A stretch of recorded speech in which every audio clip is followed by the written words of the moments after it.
ये राहुल जी का छठा प्रेस कॉन्फ्रेंस है पिछले 71 दिनों में। मैं इसको दोहरा रहा हूँ, आप जानते हैं क्यों दोहरा रहा हूँ। छठा प्रेस कॉन्फ्रेंस 71 दिनों में। तो आज प्राथमिकता मराठी मीडिया को दी जाएगी, उसके बाद हिंदी मीडिया से सवाल लिए जाएंगे और अंत में अंग्रेजी से भी सवाल लिया जाएगा। मैंने आपको सब नियम बताए दिए हैं। 35-40 मिनट का समय है। भारत जोड़ो यात्रा पर सवाल राहुल गांधी जी जवाब देंगे। पहला सवाल राजेश शेवगांवकर लोकमत से। माइक लीजिएगा, संक्षिप्त में पूछेगा ताकि सब लोग पूछ सकें। हेलो सर, नमस्ते। आप मराठी में पूछ सकते हैं, पटोले जी ट्रांसलेट नहीं, हिंदी बात कर सकता हूँ मैं। अच्छा, नाही, इट्स बेटर. सर तुम्ही म्हणता की भारत जोडा, परंतु तुमचे सगळे विरोधक असे म्हणतात की भारत तुटलाच नाही, जोडण्याचा कुठं प्रश्न आहे? तर भारत नेमका कुठं तुटलेला आहे असं वाटतं तुम्हाला? हाँ, समझ गए. मराठी समझता हूं मैं. तो आपने कहा कि भारत जोड़ो की क्या जरूरत अगर भारत टूटा ही नहीं है. देखिए, भारत में पिछले 8 साल से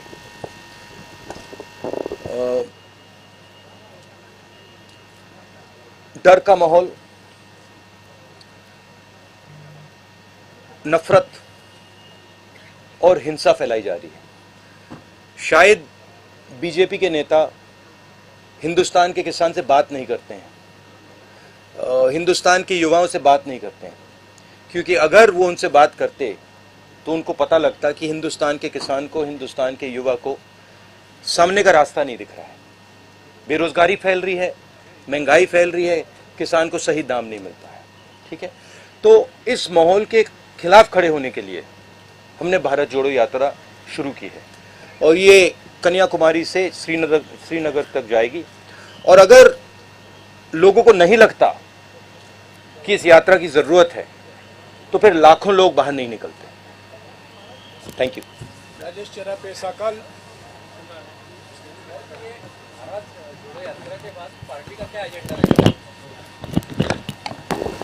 भैया, ये आपको कांग्रेस प्रेसिडेंट से पूछना पड़ेगा, खारगे जी से. He is now the president of the Congress party and he is the person who's going to give direction. मेरा लक्ष्य भारत जोड़ो यात्रा पर है. अब ये इसमें 2-3 महीने और लगेंगे, तो मेरा पूरा का पूरा फोकस इस यात्रा पे है और बहुत बहुत अच्छा लग रहा है मुझे, क्योंकि बहुत सीखने को मिल रहा है, बहुत लोगों से समझने को मिल रहा है और बहुत प्यार मिल रहा है. नीरज जावड़ेकर, महाराष्ट्र टाइम्स। नीरज जावड़ेकर, महाराष्ट्र टाइम्स।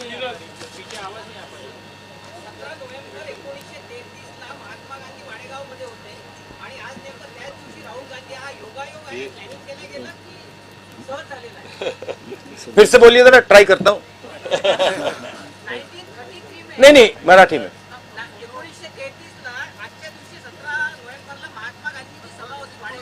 हाँ.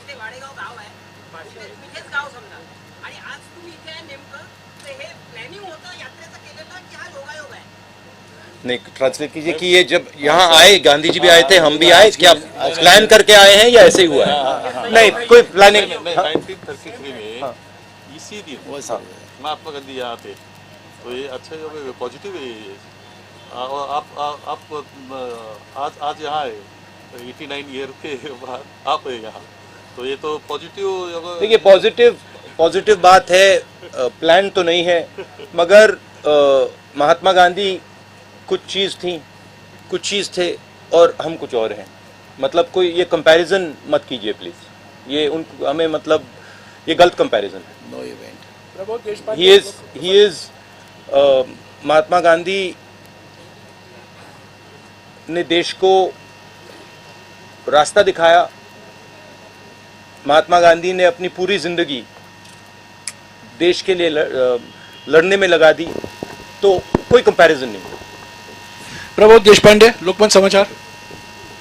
लोकसत्ता. सॉरी. नमस्कार राहुल जी.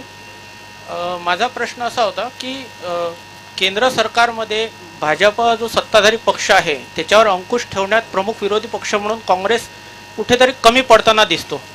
तर या संदर्भात पक्षाची पुढील रणनीती काय राहणार आहे आणि 2024 साठी प्रमुख अजेंडा काय राहणार आहे पक्षाचा? कमजोर पड़ रहा है अपना पक्ष, विपक्ष का, ऐसा उनका कहना है. सब पूरा का पूरा ऑपोजिशन या कांग्रेस या कांग्रेस अपने विपक्षी इस नाते से हम कमजोर गिर रहे हैं, ऐसा उसका कहना है मोदी सरकार के. नहीं, देखिए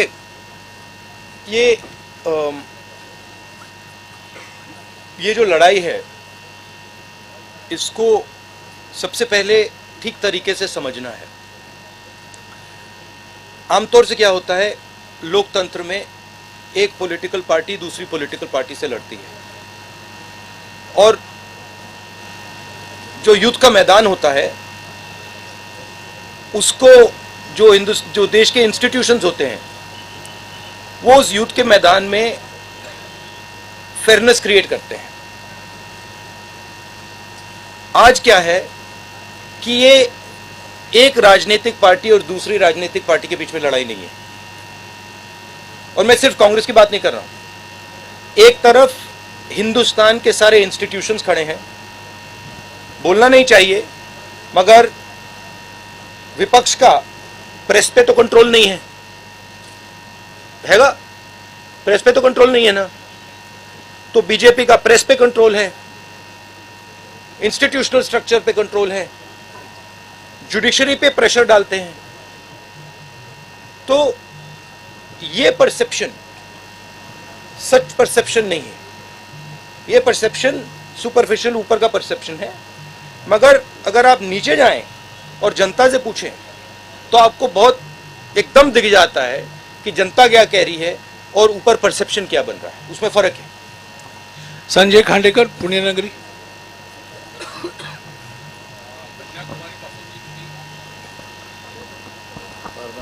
कन्याकुमारीपासून तुम्ही जी पदयात्रा सुरू केलेली आहे भारत जोडोची. सॉरी, एक मैं थोड़ा इसमें और कहना चाहता हूं.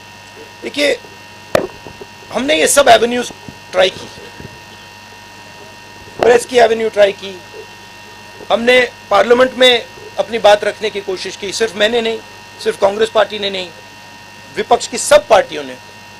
ठीक है, जब हम वहां कुछ बोलने की कोशिश करते हैं, चाहे वो नोटबंदी की बात हो, चाहे वो जीएसटी की बात हो, चाहे वो चाइना की बात हो, वो माइक ऑफ हो जाता है. तो यात्रा हमने इसलिए चालू की है कि हमारा और विपक्ष को कोई और रास्ता ही नहीं बचा है. राहुलजी, कन्याकुमारीपासून तर आता मध्य महाराष्ट्रापर्यंत तुमची भारत जोडो यात्रा सुरू आहे. या दरम्यान सर्वात मोठी समस्या देशात काय आढळली तुम्हाला तुमच्या पाहणीत? सबसे बड़ी प्रॉब्लम क्या इस देश में अभी तुमको जो भी प्रॉब्लम्स आए वो क्या, सबसे बड़ा प्रॉब्लम क्या है? सबसे बड़े मुझे दो प्रॉब्लम्स दिख रहे हैं. एक प्रॉब्लम है कि युवा को यह भरोसा नहीं है कि उसे रोजगार मिल सकता है.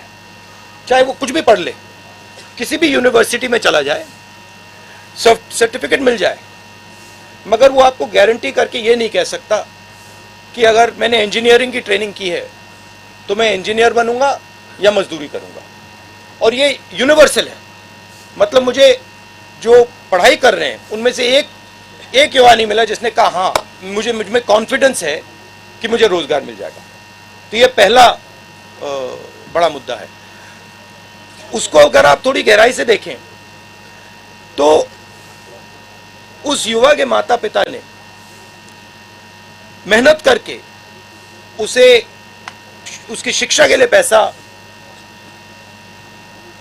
मोस्टली प्राइवेट प्लेयर्स को दिया है, प्राइवेट इंस्टीट्यूशंस को दिया है. एक तरफ वो दिन भर काम करते हैं, दूसरी तरफ महंगाई बढ़ती जा रही है, और तीसरी साइड जो उनका भविष्य है, उनका जो बेटा हो या उनकी बेटी हो, उसका रास्ता बंद है. तो पहला प्रॉब्लम ये है. दूसरा प्रॉब्लम किसानों का प्रॉब्लम है. जो देश को भोजन देता है, जो प्रोडक्टिव एलिमेंट है हिंदुस्तान, उसको कोई सपोर्ट नहीं, उसको कोई मदद नहीं है, उसको सही दाम नहीं मिलता. वो बीमा भरता है, उसको जब आंधी आती है, तूफान आता है, उसको मतलब पैसा नहीं मिलता, कर्जा माफ उसका कभी नहीं होता. तो ये दो बड़े मुद्दे, बड़े प्रॉब्लम्स दिख रहे हैं। और तीसरा जो है जुड़ा हुआ है कि सब लोग ये कहते हैं कि अगर शिक्षा में हमें पैसा देना पड़ रहा है, अस्पतालों के लिए हमें पैसा देना पड़ रहा है, मतलब सरकारी अस्पताल नहीं बचे, सरकारी स्कूल्स कॉलेजेस नहीं बचे। महाराष्ट्र में तो स्कूलों को बंद किया जा रहा है, 20 बच्चों से अगर कम है तो उनको बंद ही करा जा रहा है। तो वो कह रहे हैं कि भैया अगर ये पैसा हम यहाँ डाल रहे हैं, ये जा कहाँ रहा है, किसके हाथ जा रहा है? तो वो इनइक्वालिटी की बात है और सबको मालूम है। मैं किसानों से पूछता हूँ, भैया एक बात बताओ, ये आपका सिलेंडर, गैस सिलेंडर महंगा हुआ, पेट्रोल का दाम बढ़ा, आपके जेब में से पैसा जा रहा है, ये जा कहाँ रहा है? इमीडिएटली आंसर मिलता है, सब जानते हैं। Mega कोचिक Z24।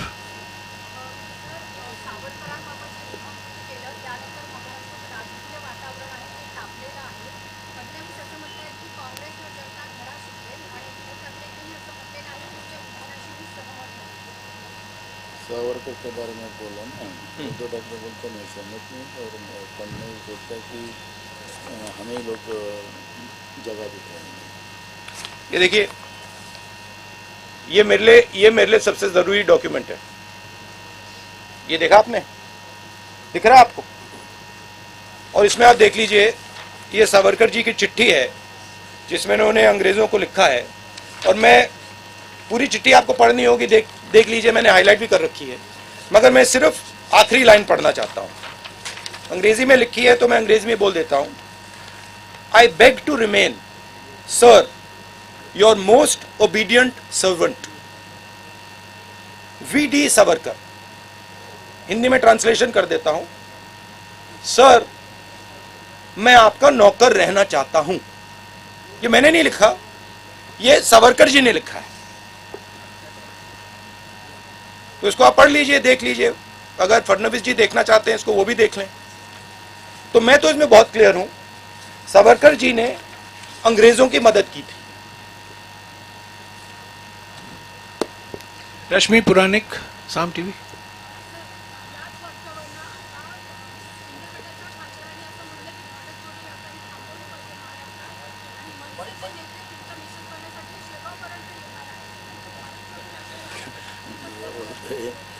ये यात्रा को रोकना चाहिए, सावरकर के बारे में ऐसा बोला है, तो वैसे गवर्नमेंट को इसने लेटर लिखा है। किसने?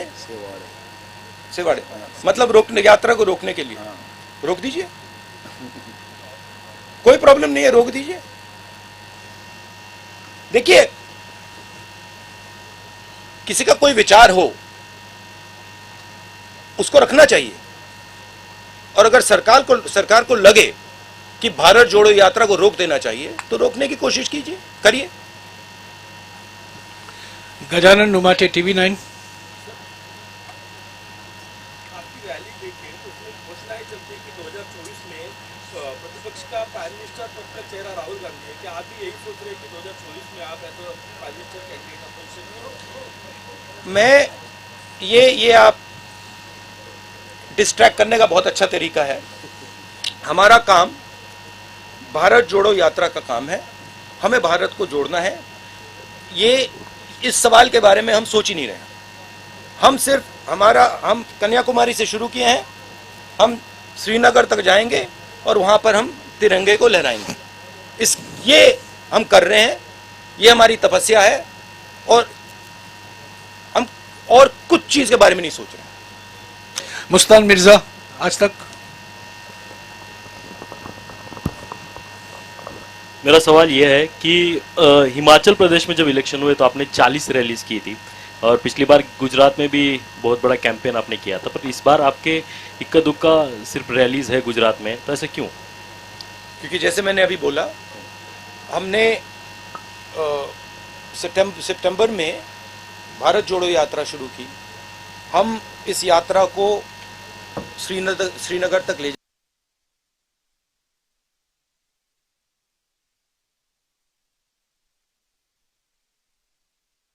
पूरा करना चाहते हैं। ज़रूर अगर कांग्रेस प्रेसिडेंट हमें कहेंगे कि हमें गुजरात जाना है, हिमाचल जाना है, तो हम जाएंगे।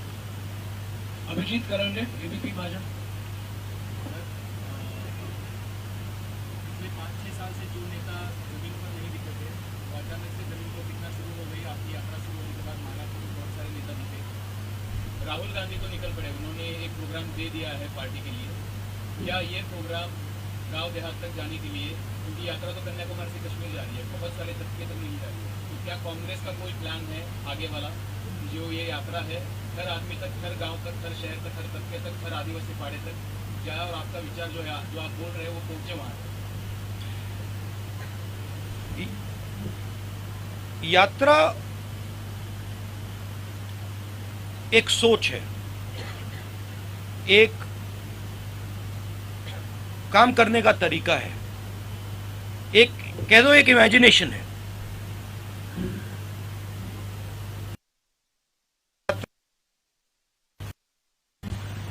तो मुझे और हम सबको लगा था कि जो बीजेपी की अप्रोच है,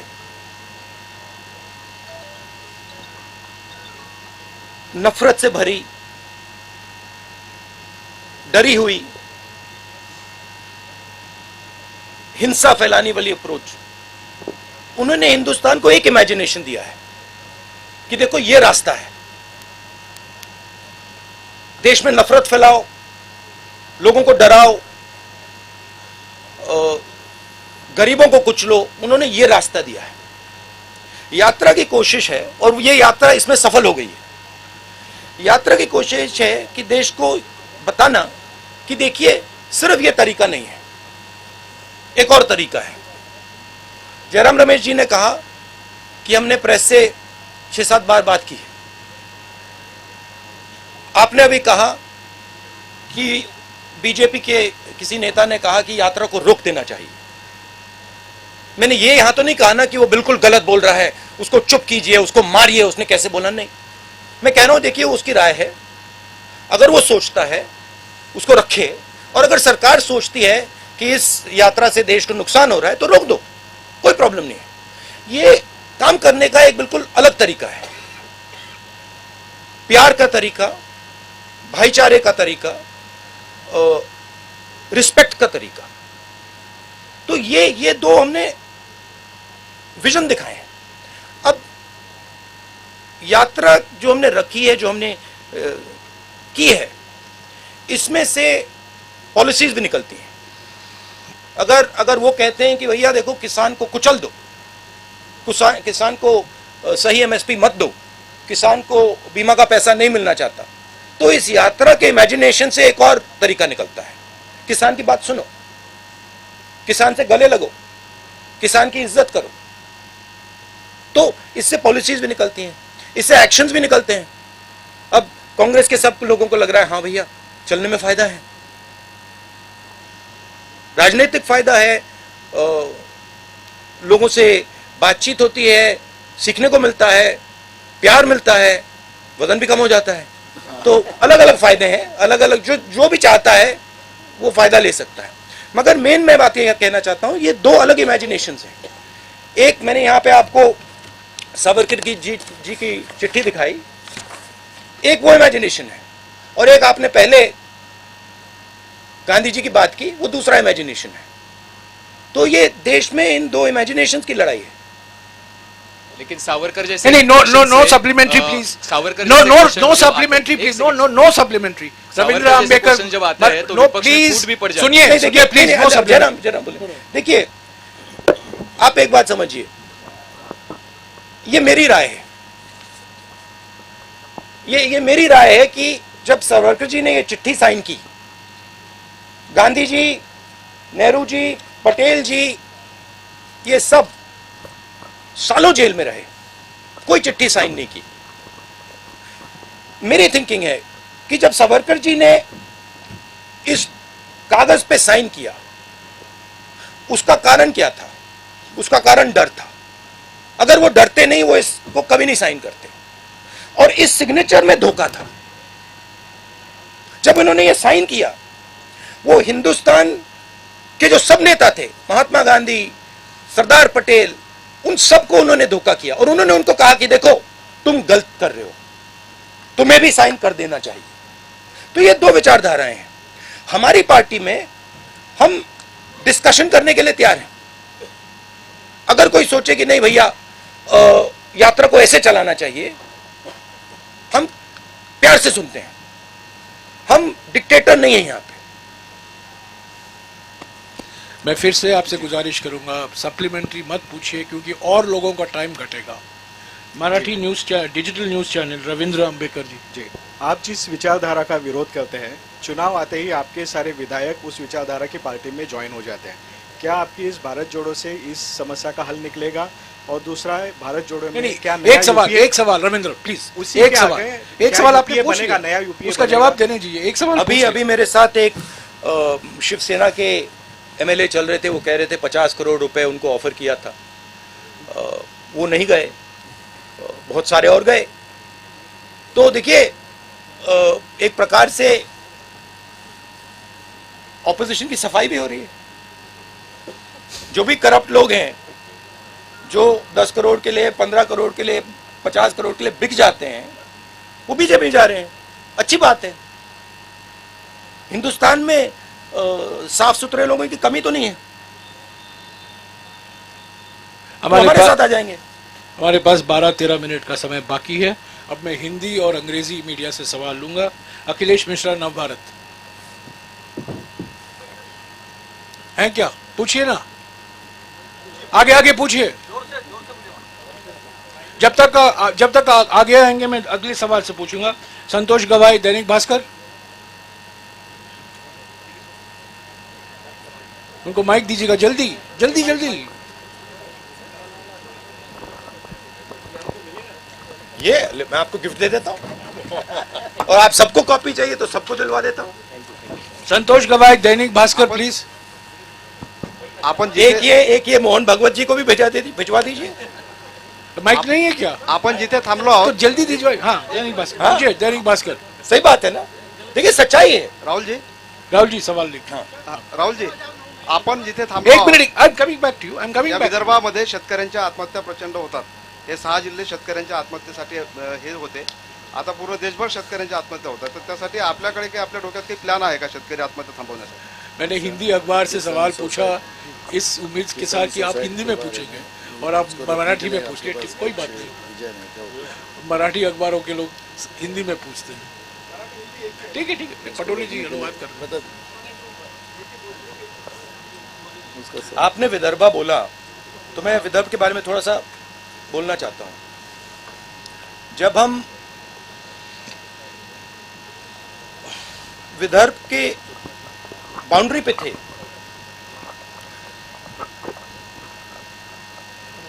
तो हमारे लोगों ने कहा कि हमें वहां पे अंदर आने से पहले वहां पे आपका एक गीत सुनना है। आप थे वहां पे? नहीं, आप नहीं थे वहां पे। गीत सुनना है। तो मैं वहां पे गीत सुन रहा था और मेरे दिमाग में सवाल था उस टाइम, जब वो गीत गा रहे थे, मुझे गीत बहुत अच्छा लगा। और जब वो गा रहे थे, मेरे दिमाग में सवाल था कि महात्मा गांधी जी जो थे, वो वर्धा क्यों गए? मेरे माइंड में क्वेश्चन था। कितनी जगह है हिंदुस्तान में, कितने स्टेट्स हैं, वो यहां क्यों आए? तो मेरे दिमाग में ये सवाल था और मैं सोच रहा था। और फिर गीत के बाद वहां पे एक बड़ा सा आपने गेट लगा रखा, और गेट के जैसे मैं अंदर गया, 10 मिनट नहीं हुए, मुझे बात समझ आ गई कि जो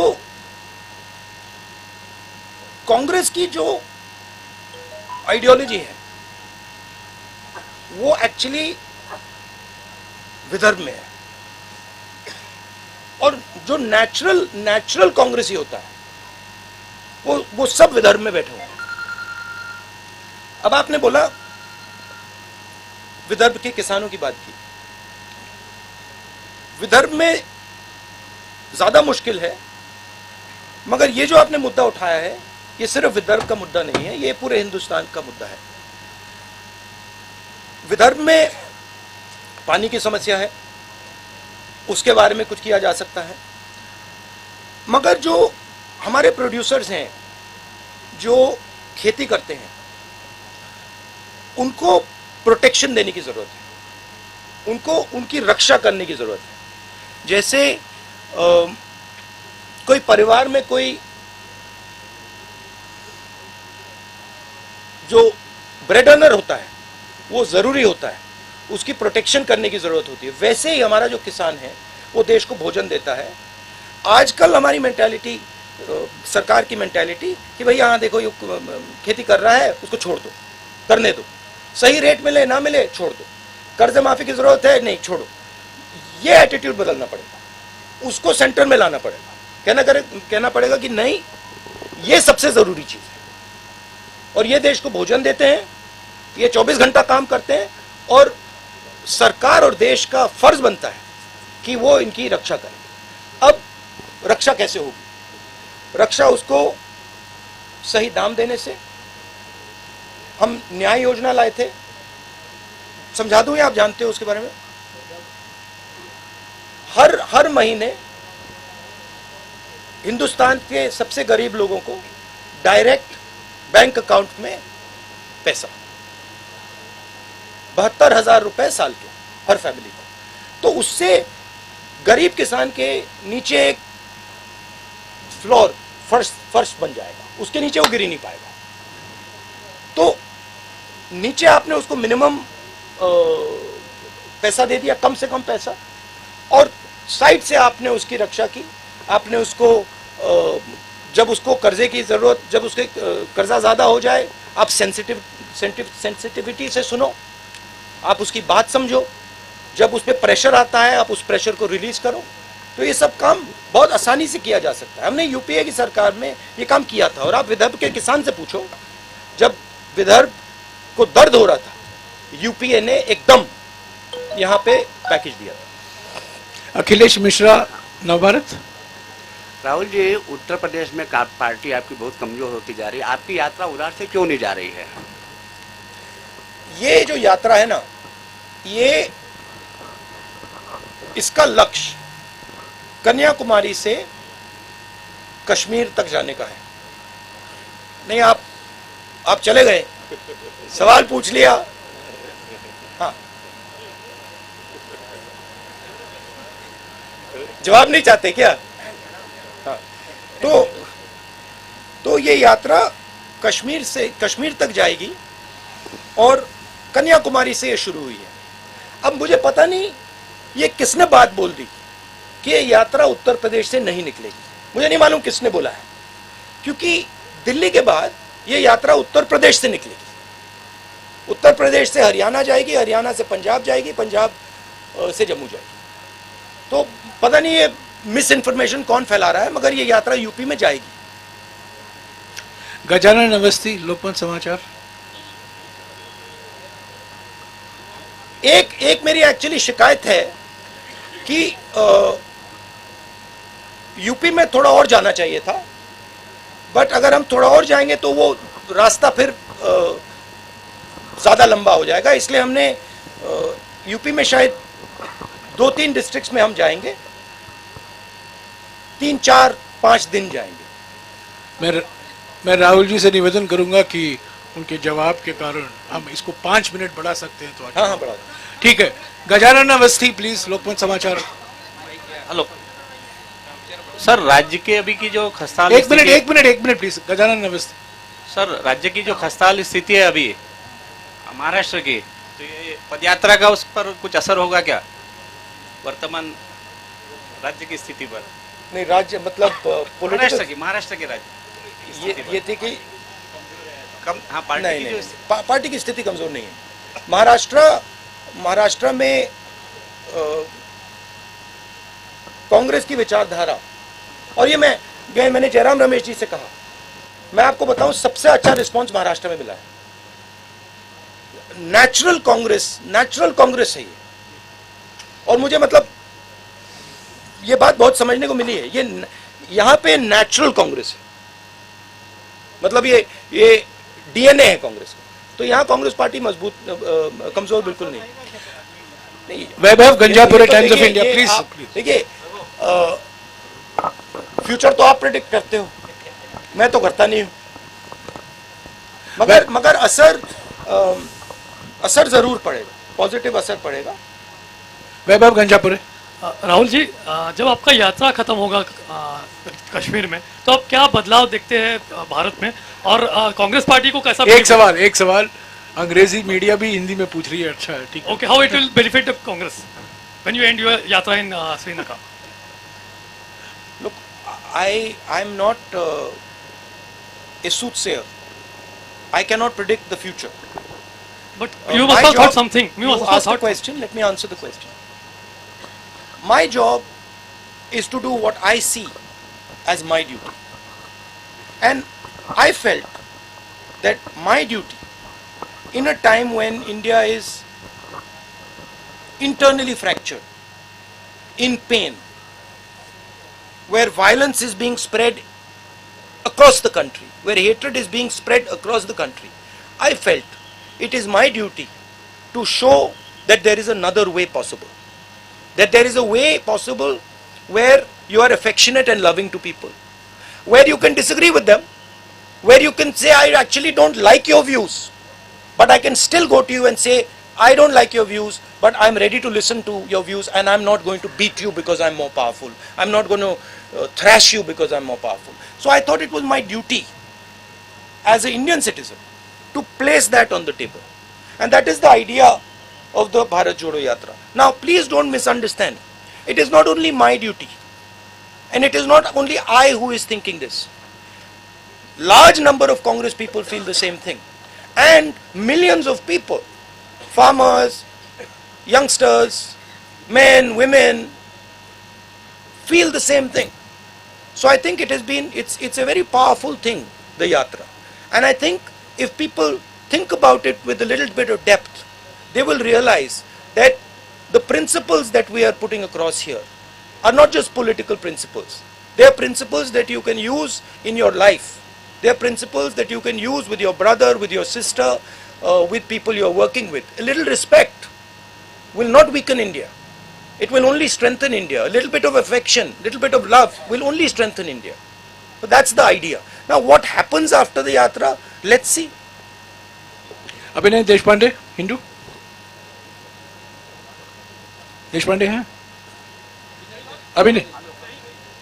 अभिनय देशपांडे नहीं आए। I don't understand why people feel that hatred makes a country strong. I don't understand it.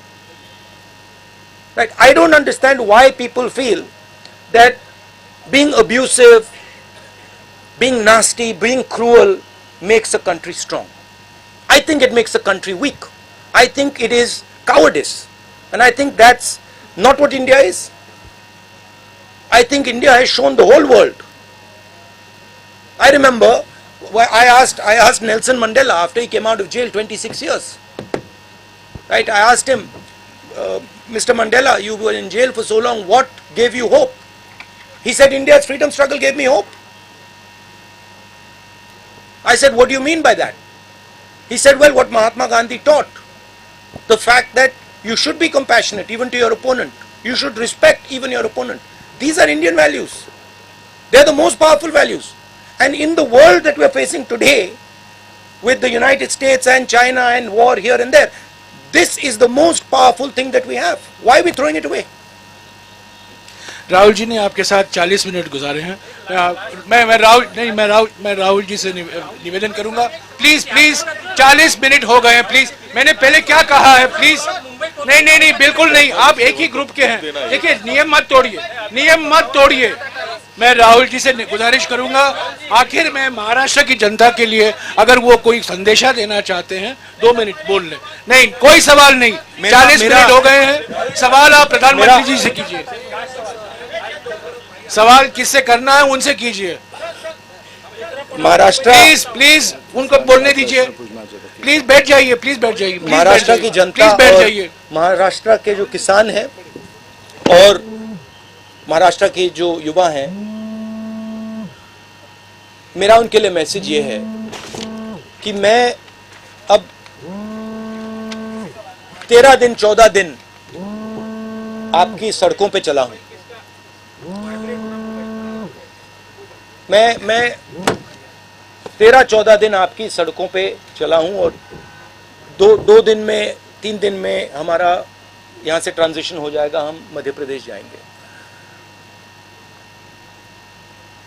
इन सड़कों पे मैंने आपसे खुल के बातचीत की है, लाखों लोगों से मिला हूं, युवाओं ने अपने सपने मेरे सामने रखे, किसानों ने अपना दर्द मेरे सामने रखा और आपने सबने मुझे बहुत बड़ा तोहफा गिफ्ट दिया है। आपने मुझे इन सड़कों पे सिखाया है शिवाजी महाराज के बारे में, ज्योतिबाई फूले जी के बारे में, अंबेडकर जी के बारे में आपने सिखाया है।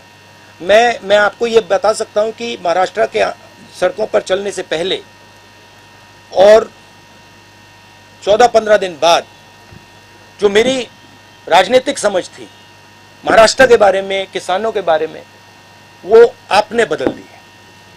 तो मैं आपका दिल से धन्यवाद करना चाहता हूं और मैं इस सफर को अपनी पूरी जिंदगी नहीं भूलूंगा। और आपका जो प्यार है, मुझे खत्म करने दीजिए, मुझे खत्म करने दीजिए। ये don't disturb brother don't disturb. शुक्रिया राहुल जी, अभी आपका फोटो तो नहीं तो मैं दिल से महाराष्ट्र की जनता को और लास्ट में जो पुलिस ने हमारी मदद की है, जो चले हैं हमारे साथ, उनको भी काफी धक्के लगे हैं, उनका भी मैं दिल से धन्यवाद करता हूं। Thank you.